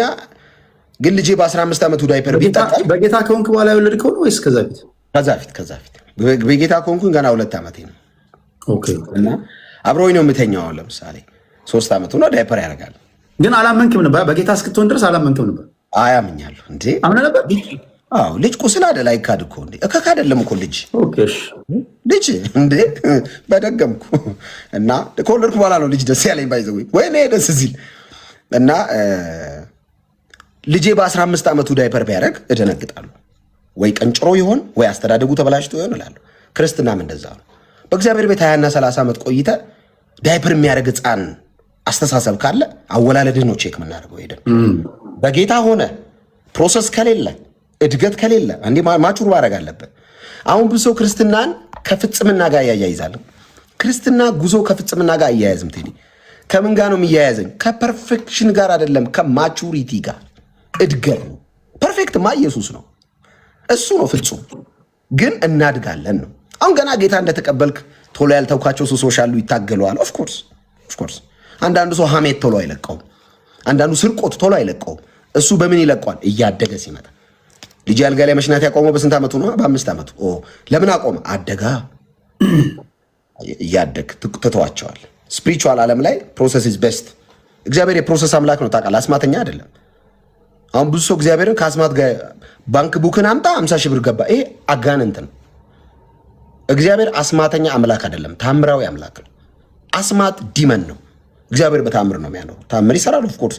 ኔቸርን ግን እግዚአብሔር አዲስ አበባ ሆነው ዲሲ ላይ የተኛ የወንድ ልጅ ሸቀጥ የሚያስነሱት ይሄ ዲመን ነው። እንደዚህ አይነት እና ማታወግዟቸው እኔ አልቀበልም በግሌ። አሁን እኔ እንደ አንድ ወንጌል አማኝ እንደ አንድ ጴንጤ መጥቶ ባንክ ቡክ ላይ ብር ላስገባልኝ ቢለኝ አቤት ነው የምለው። እግዚአብሔር የሰነፍ አምላክ አይደለም። እግዚአብሔር አስማተኛ አይደለም። የእግዚአብሔር ቃል አለ፣ ዲሲፕሊን ያው ስታንዳርድ ወጥቶልናል ክርስቲያኖች እንዴት እንደምንኖር። ከዚህ አንጻር ነው ነገሮችን የማየው። ቴዲ አንድ አገልጋይ ልክ ነው ልክ አይደለም፣ ከዚህ አንጻር እገሌ የሚባለው ሰባኪ ጎበዝ ነው ጎበዝ አይደለም፣ ከዚህ አንጻር የሆነ ቤተክርስቲያን አስተምሮቱ ልክ ነው ልክ አይደለም፣ ከዚህ አንጻር እዚህ ላይ የተቃወመ ሁሉ አጋንንታዊ ነው። ይሄ ማይለውን የሚል አጋንንት ነው። ይሄ የሚለውን የሚቀንስ ከዚህ ደግሞ አልፎ የሚጨምርም አጋንንታዊ ነው። መጽሐፍ ቅዱስ የክርስቲያኖች ስታንዳርድ ነው። በዚህ ነው የምንመራው። ይሄ በቃ የእግዚአብሔር ቃል ነው። አይሻርም፣ አይቀየርም፣ አይሻሻልም። ስተት አልባ ነው። አንድ ኮምፕሌን ልንገርህ። ለምሳሌ አሁን ሰዎች በመንፈሳዊ ህይወት ውስጥ ገቡ ሲባል ባለትዳሮች በዓለም ከነበሩበት የተሻለ ይጠነክራሉ ተብሎ ነው የሚታሰቡ። አብራራልኝ። ለምሳሌ አግብተሃል አንተ። አላገባሁም። ምሳሌ ነው። እሺ ለምሳሌ ላግባ፣ በእናትህ ቀይ ልጅ አግባ በላይ ለምሳሌ አሁን ለምን እንደሆነ አላውቅም። ሁላችሁም ጀማሪ ሰባኪዎች ቀይ ሴት ነው የምትወዱት። ነው ጥቁር ሰው ቀይ። እኔ ጥቁር ስለሆንኩ እኔ በነገራችን ላይ ቀይ ምናምን ሳይሆን እንደዛ የኔ ባህሪ እኔ ጥቁር ነኝ። ድብን ያልኩት ጥቁር ብዙዎቻችሁ ስብከት ላይ ያላችሁ ሰዎች ቀይ ሰው ይታየኛል፣ ቀይ ሴት ታገባለህ ይለኛል። ለምን እንደሆነ አላውቅም። እኔ ሰባኪ አይደለሁም። ስብከት ላይ አይ እኔ ምስክር ነኝ ነው ማለት። እግዚአብሔር መንፈስ ቀይ ሴት በግራ ጎን ሲሸጉጥ ይታየኛል ምናምን ቀይ ብቻ ነው እንደዚህ አይነት ነገር። ቀይ የት ነው የሰማው? የት ከ10 ሰባኪ 9ኙ ቀይ ሴት ይላል። ማስረጃ አምጣልኝ። አረ ማስረጃ በርብሩለት። እንደ ቀይ ሴት የማይላል እንዴ? አይልም። ከ10 9ኙ አይልም። የተወሰኑ ያሉ አሉ ብሮ እኔ ያውቀጥ። አረ እኔ አደገኛ ሰላዮች ያለ ልጅ ነኝ። 647 819 4117 ላይ በዋትስአፕ ላኩልኝ። እንዴ ቀይ ዝም ብላችሁ ቀይ ብላችሁ ታይፕ አድርጉና ፈልጉ። እሺ አሁን ቀጥል። ጥያቄ አግብቻለሁ ልበል። እሺ አሁን በትዳር ውስጥ ያሉ ሰዎች እኔ በነገር ላይ ከምንም ነገር በላይ የማከብራቸው በትዳር ውስጥ ያሉ ሰዎች ነው። ግን አስተያየት ለመስጠት ራሱ እኛ አሁን ስለተላመድ ነው ምናምን ነው እንጂ ትዳር ክቡር ነው። ባለትዳሮች ምንም ሆኑ ምን መከበር አለባቸው ብዬ አስባለሁ። አንዳንድ ሰባኪዎች ግን ትዳር በማወቅም ባለማወቅ ሲያፈርሱ ምናምን ታያል። ለምሳሌ አንዷ ስትናገር የሰማሁትን ልንገር። የሆነ ቦታ ላይ ቸርች ከባሌ ጋር ሄደን እግዚአብሔር ቃል ለመስማት ወንድዬው ነው ሲናገር የሰማሁት እና ቸርች ከሚስቴ ጋር ሄድኩኝ አለ እና እንደ አጋጣሚ ሰባኪው መጣና ሚስቴን የያዛትና የባንክ ቤት ሰራተኛ ነኝ አለ። ሚስቴን ያዛትና ዛሬ ቃል ሳወጣብሽ ማለት ነው አንቺ አስመጭና ላኪ ታገቢያለሽ አላት። ባለትዳር ይህ ነው እኮ ችግሩ። አንዳንድ ጊዜ ሰዎች ምን ይሆኑ ምን ሳታቅ የምትናገረው ንግግር ትዳር ሊያፈርስ ይችላል። ከእግዚአብሔር አይደለም ይሄ። አንዳንዴ መልእክት ሜሴጅ ብለህ ሲመስለኝ እኔ አላውቅም። እኔ ሰው እኔ ኃጢአተኛው እኔ በዓለም ያለው ሰው ለባለትዳሮች ስሜት የምጠነቀቅ ከሆነ የእግዚአብሔር ቃል እናውቃለን የሚሉ ሰዎች ደግሞ ምን ያህል መጠንቀቅ አለባቸው። እግዚአብሔር እንኳን የባለትዳሮችን ገበና አደባባይ ላይ አይናገርም በጭራሽ። አንዳንድ ሰባኪ ግን ፐብሊክ ላይ ባል አጠገብ እያለ ሚስት አጠገብ እያለ ይሄ ችግር አለብህ ይሄ ችግር አለብሽ ይባባላሉ። ለምሳሌ አንድ ምሳሌ ልጥቀስልህ። ሁለቱም ባልና ሚስት አቁሞ አንተ ችግር አለብህ ያለው ሰባኪ አይተሃል? ማየት አልፈልግም እንደዚህ አይነት ሰው ግን የሆነ ቪዲዮ አይቻለሁ። በጣም ነው አንተ ችግር አለብህ መስተካከል አለብህ። እሷ ገና አልጋ ላይ ወታችሁ እሷ ገና ስትል አንተ ዜሮ በልተሃል ምናምን። ሌባ ነው እሱ አጋንንት፣ ምንም ጥያቄ የለው። አንተ ዜሮ ለማይበላ ሰው ሊድራት ነው ወይ ትዳር ማፍረስ ነው? ዜሮ በልተሃል መስተካከል አለብህ ይለዋል። የሰው ትዳር ላይ ገብቶ ዜሮ በልተሃል ትበላለህ እና ዛሬ ሞላሃል። አይታላ ፐብሊክ ሪከርድ ነው። እኔ ከእንትን አይደለም። ትክክል። አሁን እኔ እንዳልከው ትዳርን ማከብር ሰው ነኝ በጣም። እግዚአብሔር ምድር ላይ ከገነባው ግዙፍና ቅዱስ ተቋም መካከል አንዱ ትዳር ነው። መጽሐፍ ቅዱስ እግዚአብሔር የትኛውንም ኃጢአት ይቅር ይላል ይናገራል። ታውቃለህ? እግዚአብሔር ፍቺን ይጠላል። አሁን እግዚአብሔር ሲጠላ ሰው አይደለም፣ የሰማይ የምድር ንጉሥ ሲጠላ ማለት ነው። እግዚአብሔር የሚጠላውን ነገር የሚያከናውኑ ሰዎች፣ ለዚህም ደግሞ ምክንያት የሚሆኑ ግለሰቦች በፍጹም ትክክል ሊሆኑ የማይችሉ ሰዎች ናቸው። እኔ እንደው ፍቺ ኖርማል የሚያደርጉ ሰዎች ሚዲያው አፕሪሼት እያደረገ ነው ብዬ አስባለሁ። ቴዲ በተቃራኒ ብንፋታ እኔ እና እሱ ቤስት ፍሬንድ ነን ተባብለው የተፋቱ ሰዎች ኢንተርቪው ሲደረጉ አይታወቃል። ዲማኒክ ነው፣ አጋንንታዊ ነው። ምን ማለት መሰለ፣ በሌላ አማርኛ ተፋታችሁም እንደኛ መኖር ትችላላችሁ። እግዚአብሔር የገነባውን ተቋም ለማፍረስ የሚካሄድ አጋንንታዊ ሲስተሙ አይመቸኝም። እኔ ትዳርን በጣም ነው የማከብረው። ቤተክርስቲያንን በተመለከተ ደግሞ ቤተክርስቲያን አገልጋዮች ጭምር ትዳር ላይ ሲሪየስ መሆን አለባቸው። አንደኛ የባልና የሚስት ሚስጥር የባልና የሚስት ሚስጥር ነው። አለቀ ነው። በነገራችን ላይ ከእግዚአብሔር የሆነ ትንቢትና ከእግዚአብሔር ያልሆነ ትንቢት በምን ትለያለህ? ይሄው ስታንዳርድ። አሁን መልእክት ቢነገረኝ ትንቢት ቢመጣልኝ ገመግማለሁ። ቃሉ ምን ይላል? ውስጤን አደምጠዋለሁ። ከዛስ የእግዚአብሔር መንፈስ አለ በውስጤ ያለ በክርስቶስ ኢየሱስ ደም ምክንያት ገብቶ ያደረ ይነግረኛል። ማገናዘብ አለብህ። ዝም ብለህ መነዳት የለብህም። ለዚህ ነው ቅድም እውቀት ላይ ሳወራ በደንብ ከሰማኸኝ፣ እውቀት ናውሌጅ ኢዝ ቤስት። በምንም ነገር ማወቅ ጥሩ ነው። አሁን የሆነ ነገር ሲል አትልም፣ ታጤናለህ ከእግዚአብሔር። ባለትዳር ሚስቴን አቆመው እኔን ሌላ ነው የምታገቢ ቢል አጋንንት ነህ ነው የምለው። ለምን? ባለትዳር ነች፣ ትንቢት በትክክል የምትናገር አይደለም፣ አጋንንት ነህ። ባለትዳር ለማፋታት የመጣ ነው ብዬ ሚስቴን ይዤ የምወጣው። ችግር አለብህ ቢልስ ምን ትለዋለህ? አንተ ችግር አለብህ አንተ ራሱ ችግር አለብህ ብዬ ነው ይዤ የምወጣው። እኔ አይመቸኝም። አራተኛ ዙር እስከ 4 ዙር እንኳን ሄደ ከ2 ሰከንድ በላይ አትቆይም። እኔ ችግር የለውም ግን ኧረ አንተ እግዚአብሔር ምን በሽተኛ ነው በእናታችሁ። ስማ ያየሁትን ነው እኔ። እሺ ዙር እኔ ያው አንቺ ምን አይሶሮ በእናትህ እኔ ትዳር ላይ ሲሪየስ መሆን አለባቸው። ባልና ሚስት በተለይ የእግዚአብሔር ቃል ማንበብ አለባቸው። ትክክለኛ እረኛ፣ ትክክለኛ የቤተክርስቲያን መሪ ካለ ጋይድ የሚያደርጋቸው ችግር አይጣሉ ማለት ባልና ሚስት ይጣላሉ። ባይ ዘ ዌይ ሁለት መላእክት አይደሉም ባልና ሚስት ማለት። ሁለት የተለያየ ማንነት፣ የተለያየ ጾታ፣ የተለያየ ሀገር የተወለዱ የተለያየ ፐርሰናሊቲ ያላቸው ሰዎች አንድ ቤት ሲኖሩ ማለት ነው። እንኳን ከአንድ ማፀን የወጣ ወንድምና ወንድም የተለያየ ካራክተር አለ። ስለዚህ እንዴት ነው የምትኖረው? ባልና ሚስት ስትሆን መንፈሳዊ ዓለም ላይ መጽሐፍ ቅዱስ በሚያዘው መልኩ ሚስት ለባሏ ትገዛ፣ ባል በፍጹም ልቡ ይውደዳት ነው። መውደድ ውስጥ መገዛት ባይዘው ወደ ነው። ኢየሱስን እኮ የምንገዛለት ወደ ነው እኮ። አባቴን እፈራዋለሁ የምትለው እኮ ስለምትወደው እኮ ነው። ሴት ልጅ ስታመሽ እኮ መገዛትን እንደመረገጥ እንደመናቅ ዲፋይን የሚያደርጉ አንዳንድ። ስለዚህ አሁን ቅድም ያልኩ ላይ ነው የመጀመሪያው ቸርች ሰው ሲሄድ ሲሆን መሆን ያለበት የኔን እምነት ልንገር። አሁን መተህ ለምሳሌ ከመጽሐፍ ቅዱስ ጠቅሰህ ስለ ማቴዎስ ወንጌል ልንገር ወንድሜ ቴዲ፣ የማቴዎስ ወንጌል ሲናገር ምናምን ብለህ ብትጀምር ሰማሃለሁ።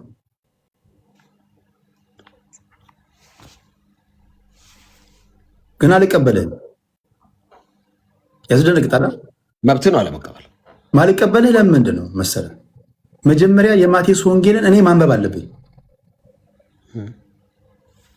እኔ ሳላነብ ማቴዎስ ወንጌል ምን ይሁን ምን አንድ ሰባኪ መጥቶ ስላላነበበው ማቴዎስ ወንጌል እንዲህ ይላል ብሎ ቢነግረኝ ያለ መቀበል ነገር ይሄ ለመሰለህ ትውልዱ እንዲያነብ ለማበረታታት ነው። አሁን አብዛኛው ሰው ስለማያነብ የእግዚአብሔርም ቃል እኮ ይላል በነገር ላይ የምትሰሙት ውስጣችሁ ካለው ጋር ስላልተዋሃደ አልተጠቀማችሁም ይላል። ምን ማለት ነው? ማንም የሚናገር ቢኖር እንደ እግዚአብሔር ቃል ይናገር ይላል። በነገር ላይ መስማት ዝም ብለህ በጆሮ መስማት አይደለም። መስማት ራሱ በእግዚአብሔር ቃል ነው።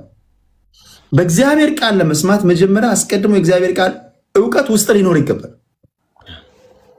የእግዚአብሔር ቃል ውስጥ ከሌለ ማንም አልፎ ያጅ ይሸውዳል፣ ይጫወትባል በነፍስ። ስለዚህ መጀመሪያ ሰው እንደው ቸርች መሄድ ያለበት እኮ ሲሆን ያልገባውን ያ ጃንደረባ እኮ መጀመሪያ ያነብ ነበር። የንግስት ሌኒ ጃንደረባ ነቢዩ ኢሳያስ መጽሐፍ እኮ ያነብ ነበር። የሚያነበው ስላልገባው ነው ኤክስፕሌን አድራጊ የመጣለት። በባዶ ሆድ እንዴት ሄዳለን? ምንም በማታውቀው ጉዳይ ላይ ቢያንስ ቻፕተር 1 ከሆነ ቻፕተር 1ን አንብበ፣ 2 ከሆነ 2ን አንብበ። ከዛ አስተማሪው ሲያስተምር ሊያስፈነጥዝህም ይችላል እኮ ሊያዘልልህም ይችላል ውስጥ ካለው ነገር ጋር ሲዋሃድ እና የመጀመሪያው ነገር የእግዚአብሔር ቃል ባለመኖሩ ይመስለኛል አብዛኞቹ ዘንድ አይደለም። አሁን አንተ የምታነሳቸው ነገሮች እኔ ከእግዚአብሔር ቃል አንጻር ነው። ስለዚህ እነዚህ ሰዎች ደግሞ በሌላ አባባል በዚህ ደረጃ በጣም ሲል የሆነው ነገር የሚሸውዳቸው ከሆነ በጌታንን ሲሉ ወይ ጴንጤንን ሲሉ ገብቷቸው ስለመሆኑ ራሱ የምትጠራጠርበት አጋጣሚ አለ። ኮርስ ስለዚህ በቃ አልፋ ሀያጁን ሁሉ በቃ ነው ልክ የባንክ ቤት ቡክ እንደሚያስከፍቱት ሁሉ ይህ የጠመዘዝክ ነው ቸርች ያስገባው እንጂ ብዛት ለብዛት ተጨንቀ ነው እንጂ በእግዚአብሔር ቃል ላይ የተመሰረቱ ምዕመን ናቸው ለማለት አያስደፍርም ማለት ነው። እንደዛ ደግሞ ከሆነ ድጋሚ መማር አለባቸው ማለት ነው። ድጋሚ ምክንያቱም ሲገባቸው እኚህ ሰዎች ሳይገባቸው ከመጡ በሌላ አባባል ዝም ብለህ እንደፈለግ የምትጫወትባቸው ከሆነ ያልገባቸውን ሰዎች የሰበሰብከው ማለት ነው።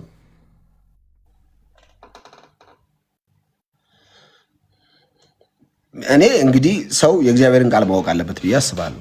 ስለተነገረው ብቻ አሁን ለምሳሌ እኔ ጴንጤ ለመሆን ወደዚህ ቤተ እምነት ለመምጣት ከ1 ዓመት ወደ 2 ዓመት ታሽቻለሁ። ስጠይቅ ሲመለስ ሳነብ ስጠይቅ ሲመለስ ሳነብ ሲጠይቅ ሲመለስ ምናምን ነው።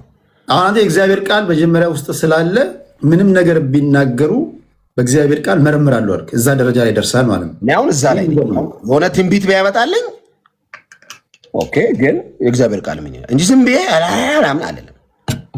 ከሚስቴ ጋር ቆሜ ሚስትን ፍታት ቢል በብሎ ነው የምፈታው። ጆሮ እንደዚህ አይነት ቀልድ አይመቸኝም። እኔ ያገባሁት በእግዚአብሔር ፍቃድ። በእሁድ ቀን በባንክ አካውንት 600 ሚሊዮን ብር ገብቷል። እሁድ ባንክ አጋንንት ነው። ይሄም እግዚአብሔር አስማተኛ አምላክ አይደለም። ተናግራለሁ። እግዚአብሔር የሚሰሩትን ነው የሚባርከው። እግዚአብሔር ኦፍኮርስ እንደ እግዚአብሔር ባራኪ። ስለዚህ ቸርች ውስጥ እያገለገለ ያለው አጋንንት ነው እያልክ ያለው? እኔ አሁን አካውንት ላይ ብር ላስገባል ምናምን የሚለው አሜን ብሎ ከዘለሉ እነዛ ሁሉ አጋንንቶች ናቸው ማለት አይመቸኝም። እኔ በግሌ አልቀበለውም። አሁን ሰዎቹ ተቀብለው የተወሰኑ ሰዎች ያን አስተሳሰብ ይከተሉት፣ እኔ ችግር የለም። ከእግዚአብሔር ቃል አንጻር ግን ሳየው ባንክ ቡክ ብር ይገባላል ኢዝ ሮንግ። እንደዚህ የሚል ትምህርት በአዲስ ኪዳን የለም። እግዚአብሔር ቃል ተው። እግዚአብሔር የእጆችን ስራ ነው የሚባረከው አይደል? አለቀ። ጀስት ኮመን ሰንስ ተው። እግዚአብሔር ቃል እሱ ትልቅ ነገር ነው፣ ሌላ ነገር ነው። 600,000 ዶላር ይገባልሃል ሲል እንዴት ነው? ትንሽም ብትሆን እንደው የምግብ ቤት ሜኑ እንኳን ያነበበ አእምሮ እንኳን እንዴት ይሄ ነገር እንዴት ሊሆን ይችላል? እንዴት አትጠይቅም? ያውም በዕለተ እሑድ አንዱ እንደውም ሊያስገባ ሄዶ ባንክ ቤት እግዚአብሔርም ትክክለኛ ነገር ነው። ባንክ ገብቶላል ተብሎ በዕለተ እሑድ ከቸርቾቹ ሲሄድ ዘበኛው አረባ አከኛ እሑድ ነው ነገና ምናምን ብሎታል አሉ። ባንክ ቤት እሑድ ሄዶ ቡኩን ይዞ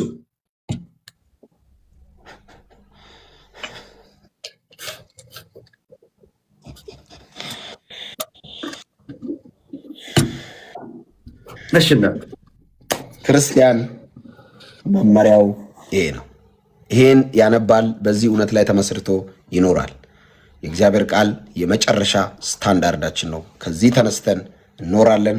ከዚህ ቃል ተነስተን እንበላለን፣ እንጠጣለን። ከዚህ ቃል ተነስተን መንፈሱን እንካፈላለን። ከዚህ ቃል ተነስተን እውነት መሆኑን አምነን ጌታ ኢየሱስን እንከተለዋለን። ከዚህ ውጪ ምንም ነገር አይመቸኝም።